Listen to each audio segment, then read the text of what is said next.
যশোরে আলোচিত বিএনপি নেতা আলমগীর হত্যাকাণ্ডে তার মিসেস বাদী হয়ে 2 জনকে এজাহারভুক্ত এবং অজ্ঞাত কয়েকজনকে আসামি করে মামলা দায়ের করেছে।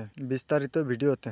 আপনারা জানেন যে এই যুবদল যে নেতা তার হত্যার সঙ্গে সঙ্গে আমরা আইনশৃঙ্খলা বাহিনী, বিশেষ করে পুলিশ, আমরা সমস্ত কার্যক্রম গ্রহণ করি এবং ছায়া তদন্ত শুরু করি এবং এই হত্যাকাণ্ডের পরপরই আমরা এদেরকে আমাদের আয়ত্তে আনি এবং তারপরে আপনারা দেখতে পেলেন যে এজাহারে তাদের নাম আসে এবং তাদেরকে গ্রেফতার করে। দেখেন ওখানে 2 জন এজাহার নামে 2 জন আসামি, 1 নম্বর পরশ, 2 নম্বর সাগর, আর সেখানে অজ্ঞাতনামা কয়েকজনকে দেখানো হয়েছে। স্যার, পরশ যে জামাই, এর সংশ্লিষ্টতা কি? শ্বশুরকে হত্যা করবে?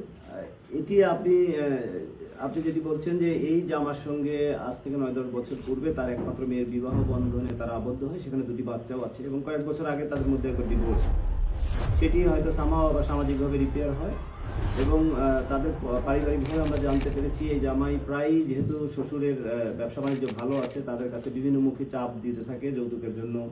এ কারণে তাদের দাম্পত্য কলহ সবসময় লেগেছিল। গত কয়েক মাস ধরে তার বউ বাচ্চা নিয়ে তার স্ত্রী তার শ্বশুরের বাড়িতে থাকে এবং সে তাদের তথ্য মতে, তার পারিবারিক তথ্য মতে আমরা জানতে পেরেছি সে তার শ্বশুরকে এবং তার স্ত্রীকে দেখে নেওয়ার এবং তার জীবন অপসারণ করার বিভিন্ন ধরনের হুমকি দামকি দিয়ে যাচ্ছে। এবং আরেকটি লক্ষণীয় এবং উল্লেখযোগ্য বিষয় হলো, পরশও ভূমি ব্যবসার সাথে জড়িত এবং তার শ্বশুরও ভূমি ব্যবসার সাথে জড়িত। এটি একটা ব্যাপার। তারপর আরও একটা তথ্য আমরা জানতে পেরেছি যে এই ভিকটিম যে তার একটি গাড়ি আছে, সেটির প্রতিও তার একটা ফ্যাসিনেশন ছিল।